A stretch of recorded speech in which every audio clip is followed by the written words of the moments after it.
Si vous n'avez jamais vu de zélote dans l'évangile, parce que le véritable zélote, ce n'est pas notre frère Serge. Moi, je suis un premier zélote. Parce que j'ai donné la définition de ces zélotes-là. Nous sommes des hommes qu'on a déjà tués depuis longtemps. Un cadavre qui marche. Visiter le pays d'Égypte. 46 et 47, le dernier. Joseph était âgé de 30 ans. Joseph était âgé de 30 ans, oui. De 30 ans lorsqu'il se présenta devant Pharaon et roi d'Égypte. Il quitta Pharaon et parcourut tout le pays d'Égypte. 47. Pendant les 7 années de fertilité, la terre rapporta abondamment.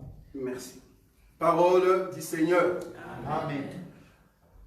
Aujourd'hui, nous allons mettre un point final, point virgule comme on dit, en ce qui concerne le vol de l'aigle.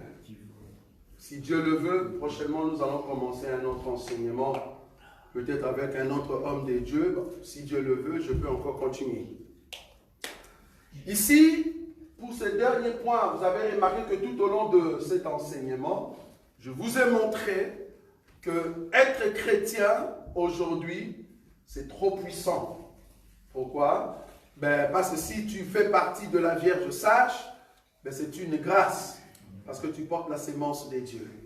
Alors, pour ce dernier enseignement, c'est la sœur Idéa, c'est ça? Aujourd'hui, je t'ai vu dans mon songe. Et à la fin du culte, tu vas me voir. Ça va? Je vais parler à ma femme. À la fin du culte, vois-moi. Ça va? La Bible dit que pendant tous ces temps de vol de l'aigle, tous ceux qui font partie de la Vierge sage, vouloir ou pas, monteront en enlèvement. Monteront en enlèvement, pourquoi? Parce qu'ils ont la parole de Dieu. Ok.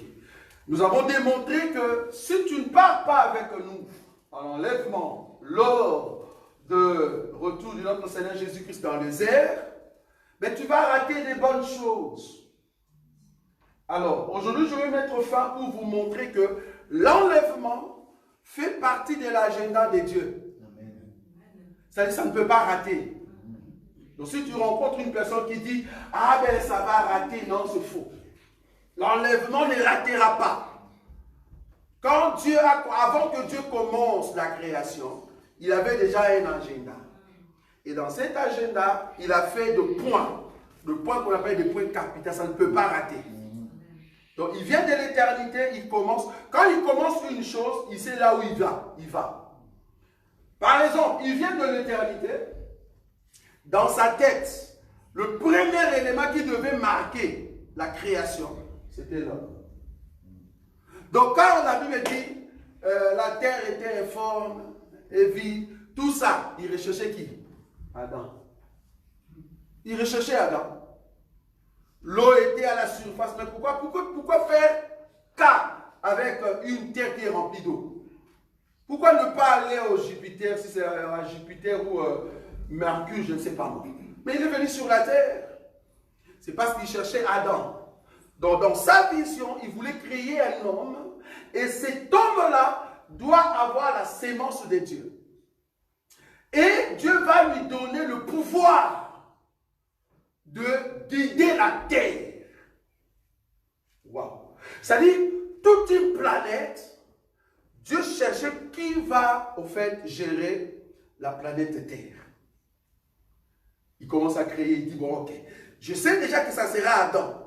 Mais Adam ne peut pas venir si je n'aménage pas tout ce qu'il doit avoir. Il commence par créer les arbres, les animaux, les poissons, tout.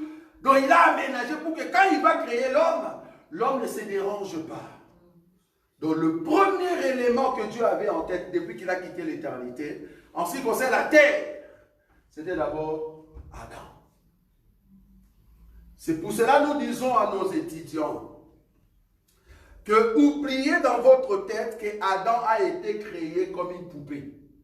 C'est-à-dire une poupée qui était là, qui ne parlait pas. Et puis du coup, Dieu souffle dans une poupée qui n'a pas de vie. Et puis la poupée se relève. Et puis voilà, l'homme commence à respirer. Non. Pourquoi? Cette écriture va t'attraper. Je prends cette écriture. Genèse.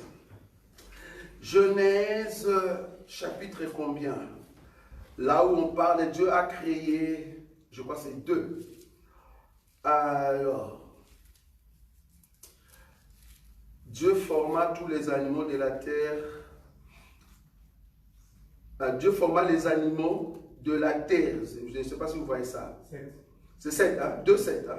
Non, l'Éternel Dieu forma l'homme. Ça, c'est l'homme. Mais je cherche les animaux. Et il les amena à l'homme. Vous voyez ça? C'est quelque part dans 2 là. Pour voir comment il va lui donner le nom, quelque chose comme ça. L'homme de l'homme, ok. Voilà, 19. Voilà, c'est 19. On y va. L'Éternel Dieu forma de la terre tous les animaux des champs et tous les oiseaux du ciel. Oui. Et il les fit venir vers l'homme pour voir comment il les appellerait. Et afin que tout être vivant portât le nom que lui donnerait l'homme. On a bien dit tout être quoi? Tout être vivant. Est-ce que vous avez vu ça? C'est-à-dire quand Dieu a créé le chien, Dieu avait mis déjà la respiration dans le chien. Quand Dieu a créé le bœuf, il y avait déjà la respiration. Vous êtes d'accord avec moi que le mammifère respire? Je ne parle pas des cafards. Le mammifère respire, oui ou non? Oui. Donc, il respire. Donc, Dieu avait déjà mis la respiration dans les animaux. Le mammifère. J'ai déjà vu un poisson qui respire. Je ne sais pas si vous avez déjà vu ça. Il y a son ventre qui fait ça. Je ne sais pas si vous avez déjà vu. C'est-à-dire, il bénéficie de l'oxygène, c'est ça? Les étudiants. Parce que cette question viendra à l'examen, les étudiants. L'oxygène. Donc, on profite de cela pour respirer. Donc, les animaux avaient la respiration. On est d'accord? Ok. Quand Dieu maintenant a créé l'homme, il ne faut pas aller dans votre tête que l'homme était une poupée et que quand il a soufflé, c'est là-bas que l'homme maintenant est devenu homme. Non.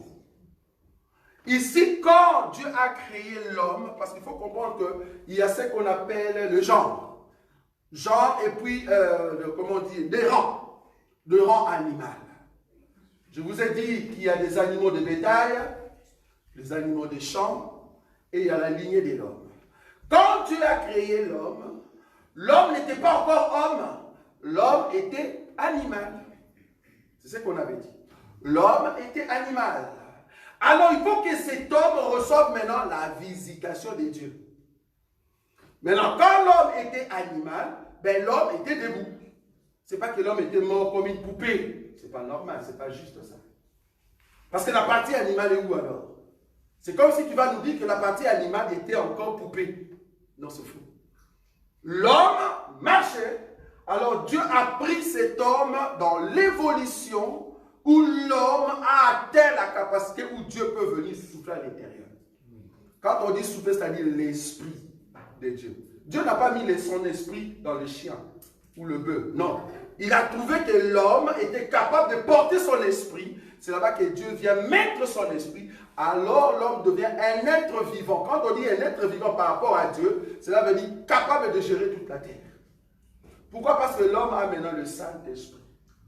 Adam avait le Saint-Esprit, oui ou non? Pas un chien, mais il respirait. Mais les animaux n'avaient pas le Saint-Esprit. Donc le souffle ne dit pas que c'est la respiration. Si c'est la respiration, alors les chiens aussi avaient le Saint-Esprit. C'est faux. Donc l'homme qui reçoit le Saint-Esprit, alors il reçoit le mandat de diriger tous les animaux. C'est ça qui fait la différence entre un homme et un chien. La différence, ce n'est pas la respiration, parce que le chien aussi respire. Il respire comme toi. Et il peut se fatiguer. J'ai déjà vu un chien qu'on a acheté pour qu'il puisse garder la maison, mais le chien dort à la maison. Vous voyez? Il dort, il se repose aussi, le chien. Il mange comme toi. Mais la différence entre toi et le chien, c'est l'esprit. Voilà. C'est ça qui fait la différence. Donc, Dieu va mettre maintenant son esprit. C'est ça l'architecture que Dieu recherchait depuis l'éternité. L'homme qui doit gérer la terre. Okay. Mais malheureusement, l'homme a été chassé. Depuis que l'homme a été chassé, sa postérité est venue. Dieu dit non. Cette postérité, je veux effacer cela. Dieu a effacé la postérité d'Adam jusqu'à ce qu'il a laissé seulement Noé. Donc dans le plan de Noé, dans le plan de Dieu, pardon, après Adam, Dieu voyait Noé. Il voyait Noé pourquoi? Mais parce que Noé veut dire le consolateur. Il voit Noé comme la consolation d'une génération. C'est-à-dire, je vais tuer tous ceux qui vont exister, je vais garder seulement la postérité de Noé. Donc, derrière Noé, il n'y a plus rien. Il n'y a que Noé et ses enfants. Derrière Noé, il n'y a plus rien. Donc, c'est comme si Noé inaugure en fait une autre vie. Vous voyez? Ça, c'est le deuxième mouvement que Dieu va amener sur la terre. C'est très important. Après Noé, dès Noé, Dieu va faire sortir un peuple qu'on appelle Israël. D'Israël, ils sont venus comme un peuple. Dieu ne regarde plus les autres. Il ne regarde que Israël. Il amène ce peuple où? En Égypte.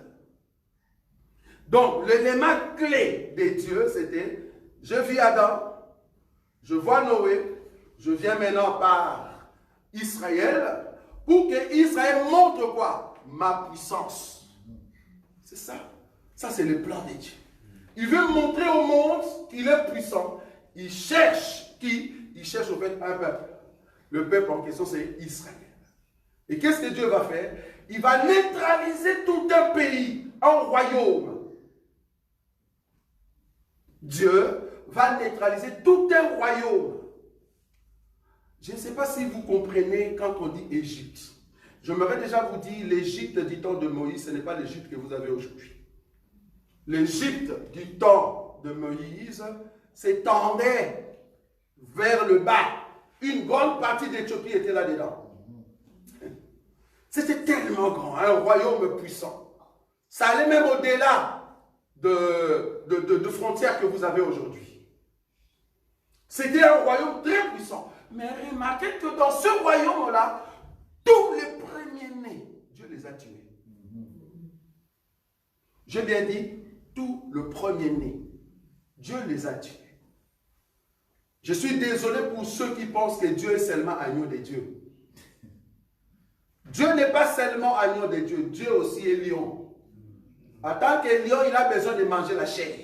Voilà. Il tue. La Bible dit qu'il a tué tout le premier-né. Tout. Tout un royaume. Vous imaginez, la Belgique est tellement petite par rapport à l'Égypte. Vous imaginez si aujourd'hui on nous dit, communiqué très important, apparemment il y a tous les premiers-nés qui sont morts ici en Belgique. Vous voyez comment le monde va se soulever? Mais pendant ces temps-là, Dieu a tué tout le premier-né. Ça dit malheur à toi, premier-né. Malheur à toi. Tu commences à chercher, est-ce que je suis le premier-né ou pas? La mort va arriver. Dieu a tué tous les premiers-nés. Juste pourquoi? Parce qu'il voulait sauver qui? Israël. Ok. Israël est sorti jusqu'à ce qu'Israël est entré en Canaan. Tout ça, Dieu continue sa mission. Donc, il a fait une troisième mission. Il continue jusqu'à ce qu'il a pris tout un peuple d'Israël. Il les a amenés en déportation. Vous imaginez?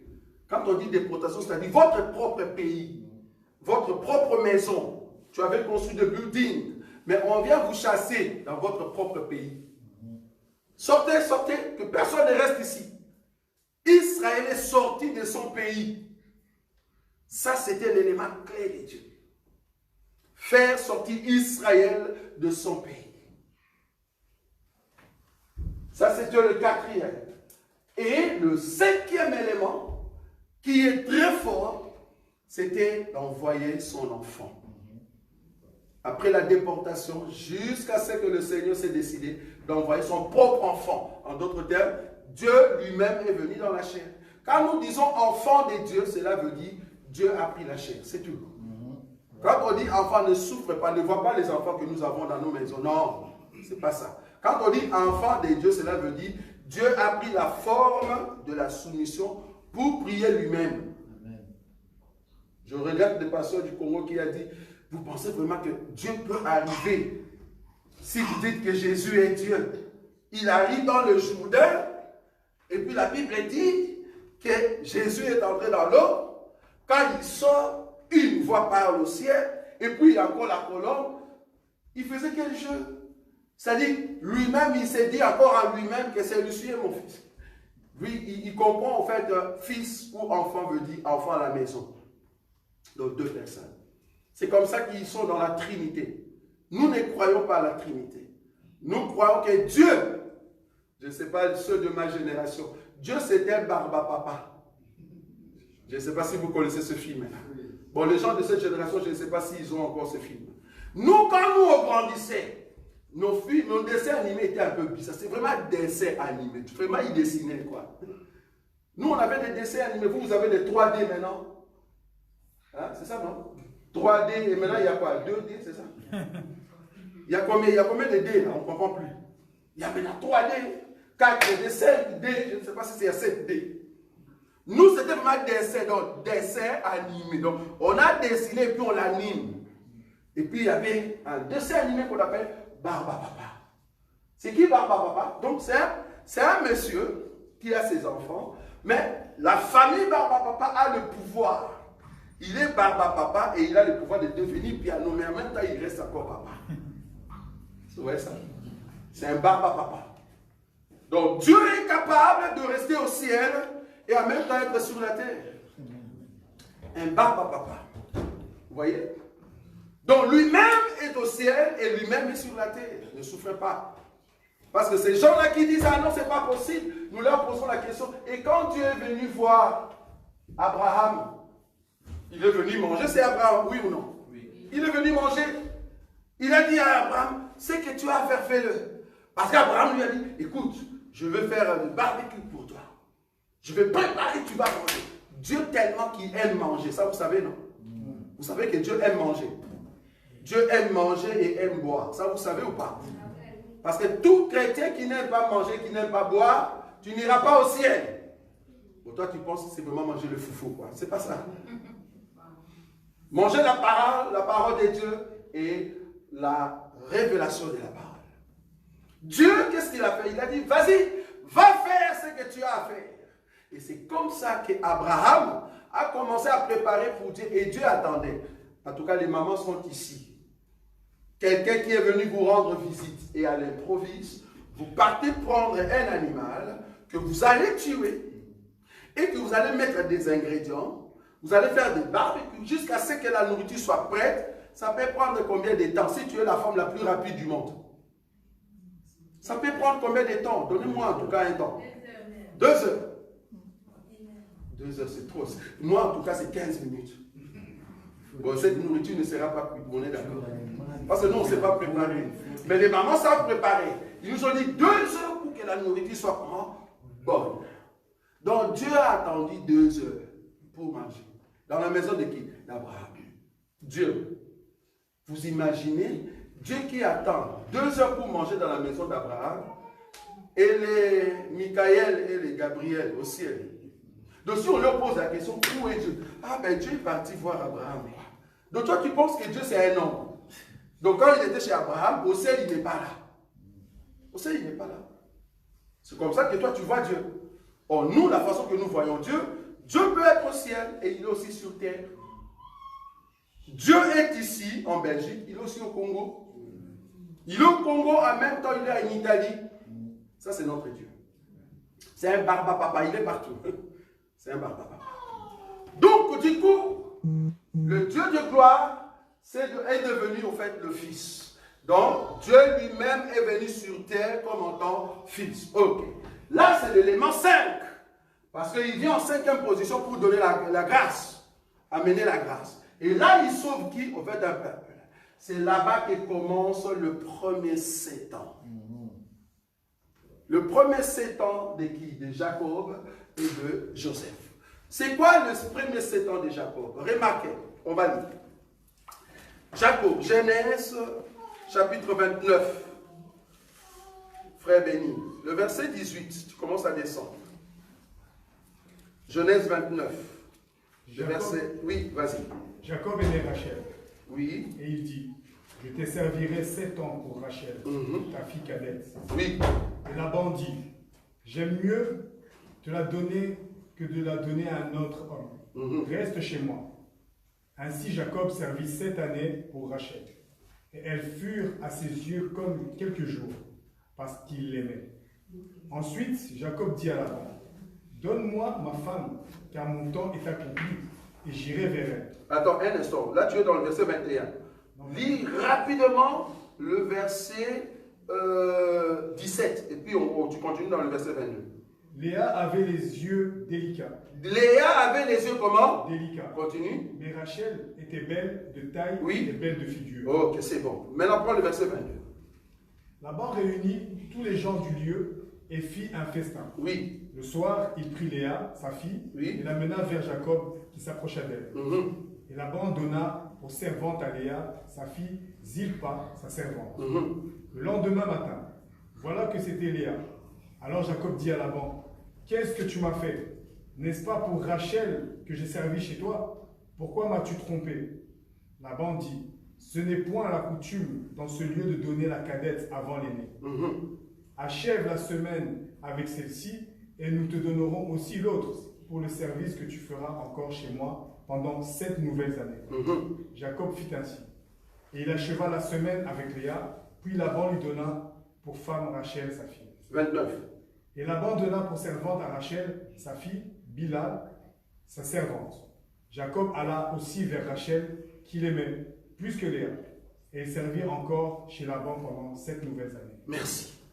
Ici, vous comprenez que la femme que Jacob aimait, ce n'était pas Léa.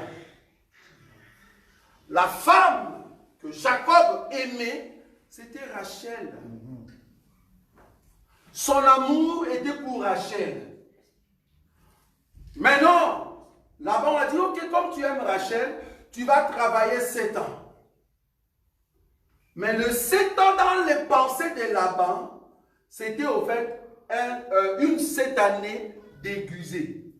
En d'autres termes, cachée, que Jacob, il travaillait très vite pour que le 7 ans se termine. Parce qu'il aimait trop Rachel. Et je me te dire, il n'avait pas encore touché Rachel. Il n'avait pas encore touché. Et la Bible dit, quand les 7 ans étaient achevés, le jour de la fête, pour qu'on vienne lui présenter, au fait, la femme Rachel, on a fait entrer Léa. Or, la Bible a bien martelé que Léa avait des yeux délicats. Bon, je ne sais pas si tu comprends les yeux délicats. Normalement, c'est une anomalie. Bon, ceux qui sont des infirmières ou des docteurs, ils peuvent nous aider. Les yeux délicats, c'est-à-dire il y a une malformation au niveau des yeux. C'est-à-dire quand je regarde la montre comme ça, mais il y a un autre œil qui voit là-bas. Je ne sais pas comment ça s'appelle ça en médecine. Bon, normalement, on dit lis ou 5 heures. Comment? Loucher, c'est ça. Hein? L'œil qui louche, c'est ça. Donc, je regarde la montre comme ça, mais il y a l'autre œil qui regarde comme ça. Vous voyez ça? Les yeux délicats. Elle ne voyait pas bien. Bien qu'elle ne voyait pas bien, c'est elle qu'on a fait entrer. Amen. Pour que Jacob puisse coucher avec elle. Amen. Quand Jacob se réveille, oh, toi avec les yeux louches comme ça, qu'est-ce que tu fais ici? Mais quand il disait ça, il a déjà donné la sémence. Vous voyez ça? Amen. Il a déjà donné la sémence. Bien que j'ai des yeux louches, j'ai déjà pris la sémence. Ce que je voulais, c'était la sémence. Et en plus, tu as travaillé 7 ans. Il sort, il dit, mais qu'est-ce que vous m'avez fait? Regarde ce que Laban lui dit. Écoute, messieurs, ici, dans notre coutume, dans notre terre, ici dans le monde qu'on appelle planète Terre, c'est interdit d'épouser la cadette avant l'aîné, les étudiants. Aîné, cadette. Vous voyez ça? On n'épouse pas la cadette avant l'aîné parce que l'aîné va se marier quand? Bon, aujourd'hui c'est normal, vous êtes dans une famille, une cadette qui a rencontré un homme et puis tu viens rapidement pour présenter Mouninga Abali et la grande soeur n'est pas encore mariée. Quelle honte. Normalement en Israël ça ne se fait pas. La grande soeur n'est pas encore mariée, n'y va pas chercher un homme. Tu attends. Jusqu'à ce que la cadette, l'aîné va avoir son mari. Si l'aîné a la malédiction, elle va avoir un mari. Toi la cadette attends. Vous voyez ça? Ça, c'était coutume chez les Juifs. Donc, tu ne peux pas te marier avant l'aîné. Ok. Oh, Léa, qui a un problème de lait, qu'on n'aime pas. C'est Israël qui est nous, au fait, étant peuple du ciel. Remarquez que avant que Dieu enlève l'eau pour que les arbres puissent pousser et qu'Adam puisse sortir, parce que c'est la terre, Dieu avait déjà créé les étoiles. Donc les étoiles existaient avant. Oh, Israël est scindé en deux. Il y a une partie d'Israël céleste et une partie d'Israël terrestre. Oh, Israël céleste, c'est le né dans l'éternité. Ça vous avez vu ou pas? Nous, en tout cas, c'était nous d'abord, avant de voir Israël. Mais quand nous sommes venus sur la terre, dans la marche sur la terre, Dieu a aimé d'abord Rachel. Je ne sais pas si vous voyez ça. Mais dans l'éternité, nous étions d'abord le premier, c'est-à-dire le peuple du ciel. Mais quand Jacob est venu, il a jeté son œil plutôt sur Rachel. Mais comme papa est bon, là-bas est bon, il dit non, non, non. Sinon Léa va rester sans mari, sans sémence. Commençons par Léa, bien que tu aies de l'œil louche. Vous voyez ça? Parce qu'en réalité, nous ne voyons pas bien. Nos yeux là n'étaient pas bien. Mais si Jacob nous a donné la sémence, c'est parce que c'était la nuit. Hein? Et deuxièmement, c'est parce que Jacob avait bu. Tu n'as pas vu? Je vais voir l'écriture. Remarquez. Là où on était dans 29, frère, c'est ce que frère Béni qui disait. Prends l'écriture. Là où on a dit tout à l'heure. C'était quelle écriture? La fête. Le verset 23. Qu'est-ce qu'il a dit? Le soir, oui. Il prit Léa, sa fille, et l'amena vers Jacob, qui s'approcha d'elle. Et l'abandonna pour servante à Léa, sa fille Zilpa, sa servante. 25. Le lendemain matin, voilà que c'était Léa. J'aime beaucoup. Le lendemain matin, voilà que c'était Léa. Donc dans la tête de Jacob, il croyait que c'était Rachel. Mais comme tu avais bu, et que c'était le soir, sous l'ivresse, tu ne vas plus regarder les yeux qui louchent. Ça, on est d'accord? Est-ce qu'on est d'accord? Oui. Bon, là, je vais taper sur les hommes. Et heureusement que vous êtes sortis de ce monde-là. Sur les hommes qui vont dans des concerts, qui vont dans des boîtes, qui boivent trop et qui ramassent n'importe quelle femme, même si c'est ta vieille.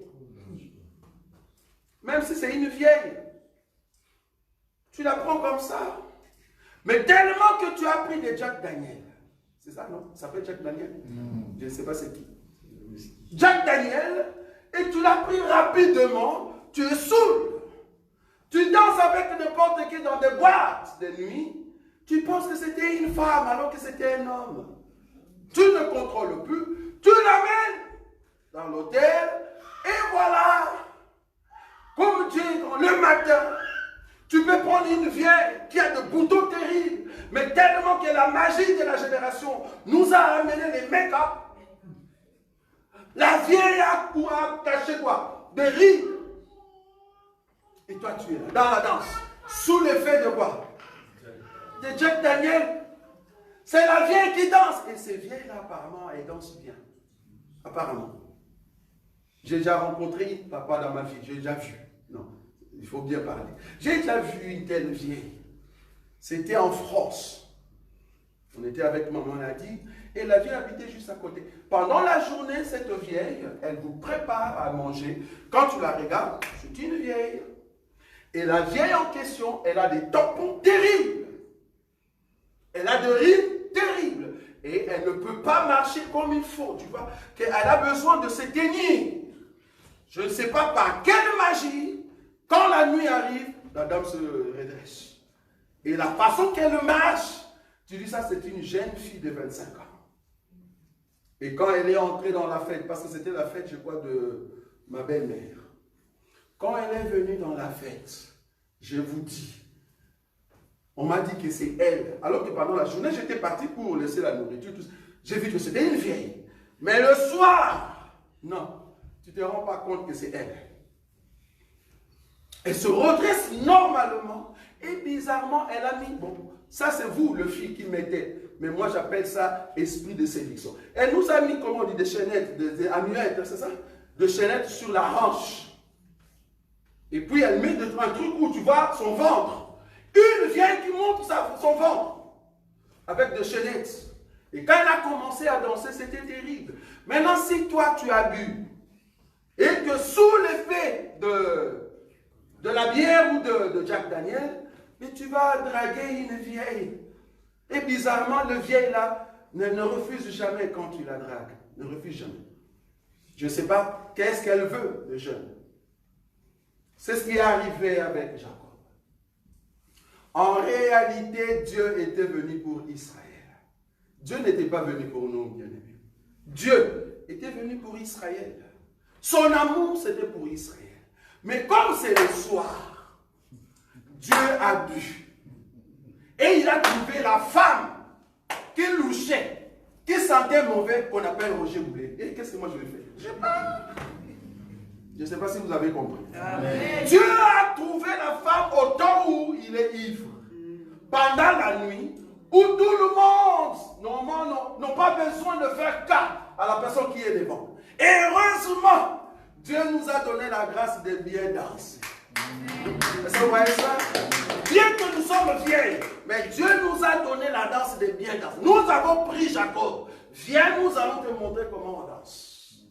Parce que la Sulamite a dit, oh, jeune fille de Jérusalem, ne fais qu'à monter. Vous voyez ça?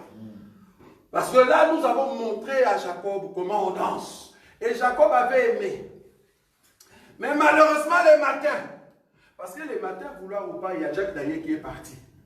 Et là, quand tu te réveilles, oh, c'est Léa. C'est la vieille. Parce que là, vouloir ou pas, elle est partie nettoyer sa face. Là, tu vois les dents bizarres, la face bizarre. Est-ce que vous voyez ça? C'est une vieille qui dit bonjour. Qu'est-ce que tu fais dans ma chambre? Est-ce que vous voyez ça? La vieille là, qui vient pour dire bonjour. Et puis Dieu se lève pour dire, mais qu'est-ce que tu veux? C'est la Vierge folle. Amen. Tu n'as pas vu. C'est la Vierge folle le matin où Dieu se réveille. Son vin est fini. La Vierge folle viendra, mais sa face est vue de Dieu. Parce que le make-up est parti. Alors là, c'est les insultes, les colères qui vont s'abattre sur la vieille. Est-ce que vous avez vu? Mais la femme qui a couché avec Jacob toute la nuit, c'est la Vierge sage. C'est moi. C'est toi. Nous bénéficions de cela. Alors, quand Jacob a vu qu'on l'avait en fait induit à l'erreur, là, il dit, où est maintenant ma femme? On lui a dit, ok, tu dois encore travailler 7 ans pour la femme que tu aimes. C'est-à-dire Rachel. Mais avant d'aller vers Rachel, termine d'abord les 7 semaines. Non, les 7 jours. Est-ce que vous voyez ça? C'est écrit, non? On va prendre l'écriture. Genèse. Je vous explique Genèse. Genèse 29, frère béni. Il abandonna pour servante à Rachel. Oui. Non, monte au-dessus. 27. Achève la semaine avec celle-ci. Oui. Et nous te donnerons aussi l'autre pour le service que tu feras encore chez moi pendant 7 nouvelles années. Achève la semaine. C'est-à-dire, tu avais déjà commencé, non? Quand tu as commencé avec les pierres et les gens, c'est nous, on était là. Tu avais aimé, non?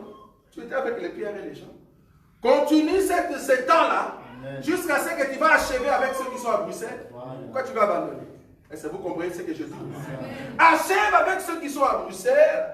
Quand ils vont prendre toute la sémence, est-ce que vous voyez ça? Quand ils vont prendre toute la sémence, alors tu peux aller chez Rachel. Je comprends maintenant la révélation de Gédéon. Gédéon a dit, Seigneur, si tu veux me faire la grâce, permets que cette toison,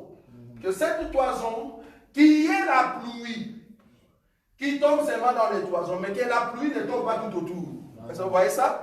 Ça, c'était Gédéon. Il dit, Seigneur, qui est la pluie? Mais que cette pluie tombe seulement dans la toison. Mais pas tout autour, que tout autour soit sec. Dieu dit, ok, je vais le faire. Il y a eu la pluie qui est tombée. Est-ce que vous avez déjà vu une pluie qui tombe sous forme d'entonnoir? Donc la pluie tombe sous forme d'entonnoir. Il y a eu la pluie et toute cette pluie vient dans une direction sur la toison. Et quand Gédéon se réveille, il regarde l'oiseau et dit, waouh, il y a de l'eau à l'intérieur, mais tout autour, il n'y a rien. Il dit, Seigneur, j'ai compris. Encore cette fois-ci. Qu'il y ait la pluie, mais que la toison ne soit pas mouillée. Que la toison ne soit pas mouillée. Mais que l'eau soit tout autour, mais que la toison ne soit pas mouillée. Ok, Dieu dit, ok, il n'y a pas de souci. Il y a eu maintenant la pluie. La pluie a choisi seulement la terre, mais la pluie n'a pas pris sur la toison. Quand Gédéon a vu ça, les deux signes, il dit, waouh, je comprends que Dieu, tu vas me visiter. Amen. La toison, c'est le Seigneur Jésus-Christ quand il était venu. Il avait toute la sémence en lui. La pluie était en Jésus-Christ. Le monde était sec. Il n'y a personne qui avait l'eau. Il n'y a personne qui avait la parole. Mais il fallait que Jésus, qui est la toison, meure à la croix pour qu'on puisse les presser. Afin que l'eau qui était dans la toison tombe tout autour de la terre. La toison reste sec. Vous voyez ça? Là, la toison est restée sec. On dit, mais ah, ok, gloire à Dieu. Là, maintenant, nous avons la vie, nous qui sommes la terre tout autour. Amen. Est-ce que vous voyez ça? Donc, Léa a profité de prendre tout ce qui est l'eau dans la vie de Jacob. Quand l'eau est terminée, la semaine est terminée, alors Léa peut sortir. Un mouvement terrible. Léa peut monter en enlèvement. Alors, Jacob peut maintenant regarder pour Rachel le 7 ans. Est-ce que vous avez vu ça? Amen. Quand Dieu laisse que Jacob travaille pour les 7 ans, il veut que, après les 7 ans, que ce soit Léa, que ce soit Rachel, que les deux vivent comme femmes de Jacob pendant le 1000 ans. Est-ce que vous avez vu ça? C'est-à-dire, ici, il y a Léa, et là, il y a Rachel qui a été gagnée, et on prend les deux, on les amène ici pendant le 1000 ans, afin que Jacob vive avec ces deux femmes. Est-ce que vous avez vu ça? Amen. C'est la même chose avec Joseph. Joseph a dit, ô Pharaon, tu as vu qu'il y avait 7 bœufs, gras et chétifs. Mais le chétif avalait au fait de ce qui était gras. Et tu as vu aussi des épis qui étaient aussi chétifs et d'autres gras. Et les chétifs avalaient au fait de ce qui était gras. Cela veut dire qu'il y aura 7 années d'abondance sur la terre et 7 années de famine. Okay. Pendant les 7 années d'abondance, ce que nous allons faire, nous allons commencer à prendre quelques nourritures et garder. Est-ce que vous voyez ça? Quand nous allons garder, quand il y aura maintenant la famine, nous allons faire sortir la nourriture que nous avions gardée. Ça, c'est la vision de Pharaon. Ok, je vais prendre l'écriture. Frère Béni, Proverbe 10, 5. Frère Boïka, Proverbe 30, 24 à 25. Frère Béni commence. Celui qui amasse pendant l'été est un fils prudent. Celui qui dort pendant la moisson est un fils qui fait honte. Donc ici, pendant les 7 ans où il y avait la nourriture, c'était pendant l'été. Il y avait beaucoup de nourriture. C'était pendant l'été. On dit, ceux qui gardent la nourriture, ils sont prudents. On est d'accord? Ok, moi je veux savoir, ceux-là qui ont gardé la nourriture, ou ceux qui mangent la nourriture au temps de l'abondance, c'est qui? Proverbe chapitre 30, versets 24 à 25. Proverbe chapitre 30, oui. Versets 24 à 25. Oui. Dit ceci. Il y a sur la terre 4 animaux petits. Très bien. Cependant des plus sages. Les fourmis, oui. Peuple sans force. Peuple sans force. Préparent en été leur nourriture. Très bien. Les damans, peuple sans puissance. Très bien. Placent leur demeure dans les rochers. Très bien. Les sauterelles n'ont point de roi, et elles sortent toutes par division. Très bien. Le lézard saisit avec les mains et se trouve dans le palais des rois. Un instant. La fourmi n'a pas de force, mais son secret, c'est de prendre la nourriture pendant l'été et de garder. La fourmi, la cigale et la fourmi, quand nous on grandissait, c'était des devoirs qu'on nous donnait. Si tu veux avoir 10, ils disent, dans un cours qu'on appelait la récitation, c'est ça? La récitation. La récitation. Bon, en tout cas, moi je me demande aujourd'hui, bon, il y a déjà un monsieur qui a dit ça. Je me demande pourquoi on nous a fait souffrir avec des cours qu'aujourd'hui, ça ne nous aide même pas. Il y avait un cours qu'on appelle sténographie. Prof, sténographie. Donc tu vas apprendre à écrire une langue en code que ça n'existe pas dans le monde. Sténographie. Compas. Le compas, utilisez ça dans quel domaine aujourd'hui? Si ce n'est qu'à l'université pour trouver la courbe. Pour trouver la courbe. La logique. Il y a un cours qu'on appelle la logique. On ne sait pas. Mais ce cours-là, c'est pour faire quoi? Ça ne nous aide pas. La fourmi, qu'est-ce qu'elle fait? Au temps de l'été, il prend la nourriture et garde. Mais la cigale est là tout le temps pour chanter. C'était ça la récitation. Donc la fourmi, c'est au fait un animal sage, d'amant. Il n'a pas de protection, mais qu'est-ce qu'il fait? Avec ses dents, il fait des grottes pour aller se cacher dans le rocher qui est Jésus-Christ. Et puis il y a des sauterelles. Ils n'ont pas de chef, mais quand ils veulent bouger, ils bougent par division. Ça, c'est la voix de l'Église. Quand nous voulons entrer dans quelque chose, nous écoutons la voix de la division.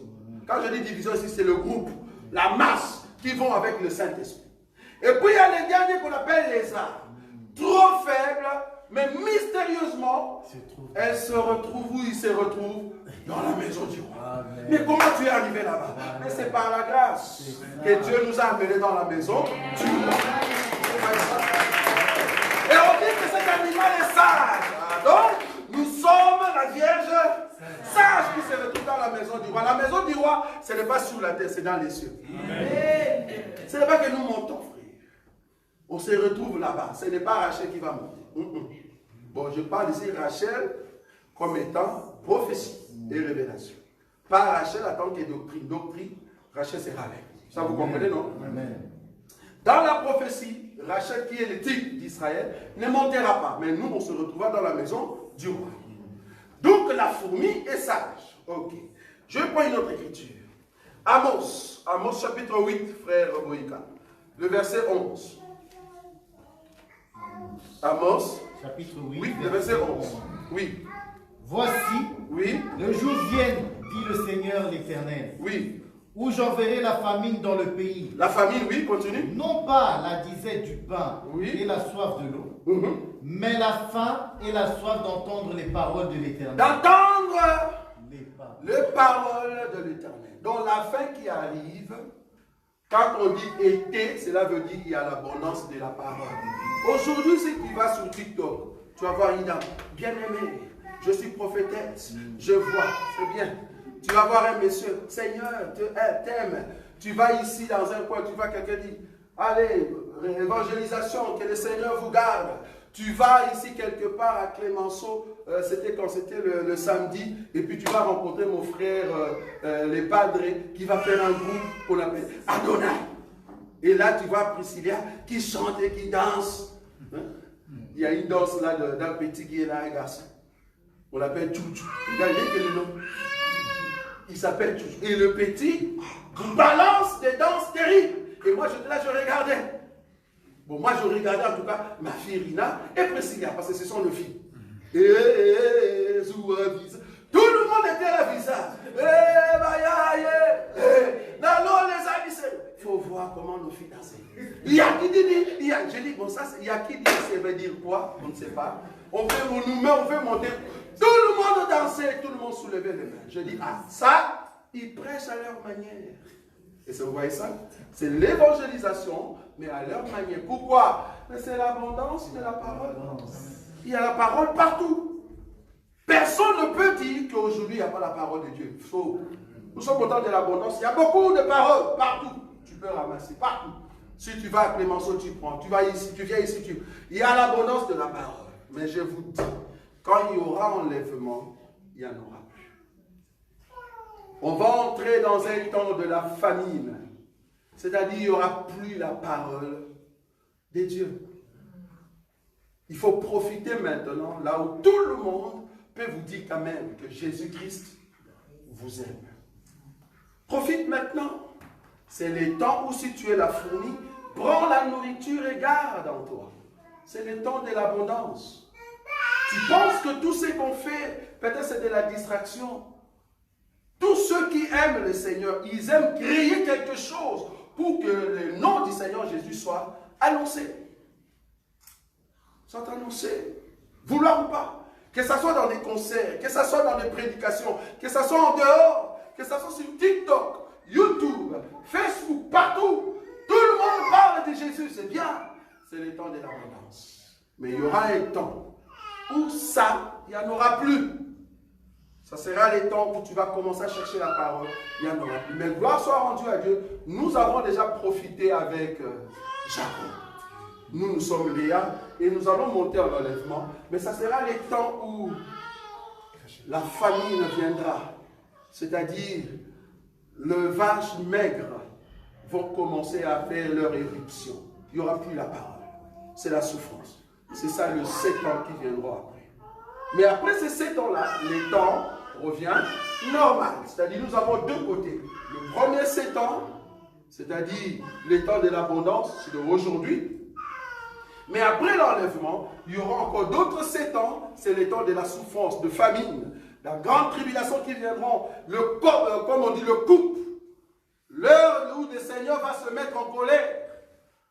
La Bible l'appelle le jour de l'Éternel. Il y a une différence entre le jour de l'Éternel et le jour du Seigneur. Ce n'est pas la même chose. Je ne sais pas si vous avez déjà vu cette différence. Il y a dans la Bible le jour de l'Éternel et le jour du Seigneur. Le jour du Seigneur, c'est ça l'enlèvement. Quand le Seigneur viendra pour nous prendre, lui il est dans les airs et nous montons. C'est ça le jour du Seigneur. Le jour du Seigneur viendra comme un voleur. C'est ça. C'est-à-dire l'enlèvement, personne ne saura. Si ce n'est que toi et moi, nous allons changer et monter. Ça sera comme un voleur. Ça, c'est le jour du Seigneur. Mais le jour de l'Éternel, c'est ici. Quand Dieu va se venger de la terre et il va commencer à frapper avec des coupes sur la terre. Là-bas, Dieu va commencer à tuer. Ça, c'est le jour de l'Éternel. Mais après cela, il faut qu'on revienne normal. C'est-à-dire quand Léa et Rachel vont vivre ensemble. C'est-à-dire celui qui était méchante, mais que Jacob a aimé, et celui qui était paisible, bonne, mais que Jacob aussi a aimé. Je vais prendre une écriture pour terminer. Ésaïe chapitre combien? 65, frère Boïka, je ne sais pas. Est-ce que tu vois cette écriture-là? Le loup et l'agneau paîtront ensemble. Oui. C'est 65? 66. C'est pas loin là. Alors, les loups et l'agneau paîtront ensemble. Oui, c'est ça. 65, le verset 25. On lit juste le 25? Le 25, oui, c'est juste le 25. Le loup et l'agneau paîtront ensemble. Oui. Le lion, comme le bœuf, mangera de la paille. Et le serpent aura la poussière pour nourriture. Il ne se fera ni tort ni dommage sur toute ma montagne sainte, dit l'Éternel. La montagne sainte de l'Éternel, là où il n'y aura ni tort, ni problème, c'est le millénium. Amen. C'est pendant le millénium. Oh, pendant le millénium, les lions et le bœuf, nous allons être ensemble. Nous les méchants, on était les méchants, et ceux qui étaient les bons, c'est-à-dire près de l'homme. Parce que le bœuf, c'est l'animal de bétail, c'est lui qui est près de l'homme. Or, l'animal qui était près de l'homme, c'était Israël, c'est pas toi, frère. Nous, on était des animaux des champs. Léa, avec l'œil louché. Méchants. Mais nous serons ensemble. C'est vrai ça? Nous serons ensemble. Et pendant ces temps-là, nous serons ensemble sur la montagne sainte. Mais le Christ, il sera le serpent qui va manger la poussière. Amen. Je répète, le Christ, il sera le serpent qui va manger la poussière. En d'autres termes, le Christ va diriger toute la terre. Celui qui sera le Seigneur, il aura l'autorité sur toute chair. Donc, ce sont des événements qui ne doivent pas, au fait, rater. Après les milléniums, il faut que le peuple qui sont là, comme ils sont ensemble, on les appelle maintenant peuple saint. Quand on nous appelle le peuple saint, c'est seulement ce peuple-là qui va entrer dans l'éternité. Toute personne qui n'est pas peuple saint mourra. Mourra comment? C'est ce qu'on appelle la deuxième mort. C'est quoi la deuxième mort? Parce que nous avons la première mort et la deuxième mort. La première mort, c'est la séparation de la chair avec l'âme. La deuxième mort, c'est la séparation de l'âme avec l'esprit. Donc, si tu meurs aujourd'hui et que tu es en Christ Jésus, c'est normal. Mais la deuxième mort ne peut pas t'attraper. Pourquoi? Tous ceux qui sont en Christ Jésus ne connaîtront pas la deuxième mort. Mais si tu n'as pas Jésus, si tu meurs aujourd'hui, tu connaîtras aussi la deuxième mort. C'est-à-dire, tu iras en enfer. Tu iras en enfer. Mais nous qui sommes le peuple saint, vouloir ou pas, nous allons entrer dans l'éternité. Comme j'ai toujours dit, l'éternité veut dire nous rentrons en Dieu pour que Dieu soit un en tout. Pour que Dieu soit un. Quand nous disons nous rentrons, parce que nous sommes un corps. Toi et moi, nous sommes des membres dans ces corps-là. Peut-être moi, je suis l'ongle. Peut-être toi, tu es le cheveu. Ou l'un des cheveux dans ces corps-là. Maintenant, nous tous, nous devons rentrer dans ces corps-là qu'on appelle Elohim. Elohim, qui est dans l'éternité, il doit retrouver tout ce qui est ses enfants. Parce qu'en réalité, Elohim était une entité en plusieurs membres. Qu'est-ce qu'il a fait? Il a juste bougé et puis il s'est fracassé en plusieurs morceaux. Je ne sais pas si vous comprenez ce que je dis. Mais là, c'était à l'éternité. Il prenait chaque morceau, il jette sur la terre comme une sémence. Mais il faut qu'à la fin, ici, qu'il retrouve, au fait, son corps. En d'autres termes, jette ton pain dans l'eau. Et un jour, tu le retrouveras. Est-ce que vous voyez ça? Dieu s'est jeté comme un pain dans l'eau.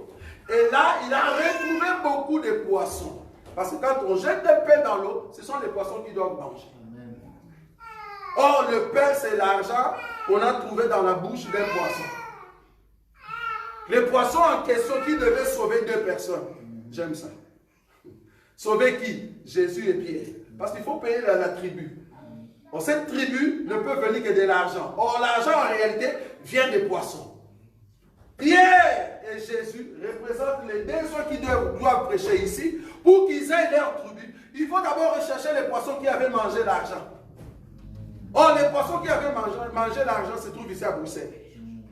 Quand nous allons quitter notre monde, c'est-à-dire l'eau, pour sortir, alors Dieu prendra l'argent pour que Jésus et Pierre viennent au fait annoncer la bonne nouvelle. Vous voyez ça? Tu es au fait le poisson que Dieu a aujourd'hui entre ses mains pour sauver au fait un autre peuple qui viendra après toi. Donc, étant le peuple saint, nous allons entrer dans l'éternité et c'est comme ça que personne d'entre nous ne sortira du corps, à moins que Dieu ait encore un autre projet. Pour terminer au fait cet enseignement sur le vol de l'aigle. En réalité, l'aigle, c'est toi. C'est toi qui es l'aigle. Tu es venu sur la terre, c'est parce qu'il y avait une nourriture. Dieu avait jeté une nourriture sur terre. Et toi étant aigle, tu dois venir manger cette nourriture. Et quand tu finis de manger la nourriture, qu'est-ce que tu dois faire? Il faut partir. C'est pour cela la Bible dit, là où il y a le cadavre, c'est là-bas que s'assemblent qui? Les aigles. Avant que les aigles viennent, il faut que Dieu d'abord tue un animal. L'animal que Dieu a tué, c'est son fils. Et toi, Dieu nous a envoyés pour manger maintenant cette nourriture. Comme nous mangeons la nourriture pendant 7 ans, à la fin, quand cette nourriture sera terminée, vouloir ou pas, nous devons voler. Tu vas voler par le courage, la force, l'énergie que la nourriture t'a donnée. En réalité, nous étions affamés. Nous avions soif. Et nous avons mangé et bu la nourriture que Dieu nous avait préparée. Et la nourriture, bizarrement, elle parle. Une nourriture qui parle. La nourriture a dit ceci. Venez à moi, vous tous qui avez faim et soif. Je vais vous donner gratuitement. Mon corps et mon sang. Mon corps, c'est une bonne nourriture. Et mon sang est un bon breuvage. Donc, la nourriture a parlé pour que nous, on puisse venir manger. Nous sommes venus manger comme des aigles. Quand nous avons terminé la nourriture, qu'est-ce qu'on a fait? Nous sommes montés. Nous allons monter très bientôt. Mais ça sera avec la force de la nourriture. Si tu n'as pas mangé, tu ne sauras pas monter. Parce que le vol est tellement long. Je répète, le vol, c'est tellement long. Nous irons loin. Alors il te faut la force. Or cette force, il faut manger la nourriture. Donc, l'aigle qui vole, c'est toi. Tu ne peux pas voler si tu n'as pas mangé. Voilà la conclusion de notre enseignement sur le vol.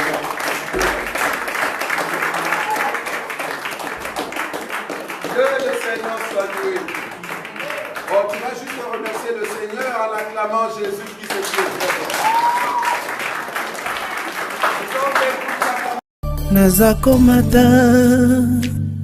Nazakomata ngai, nazakomata ngai, nga nazakomata.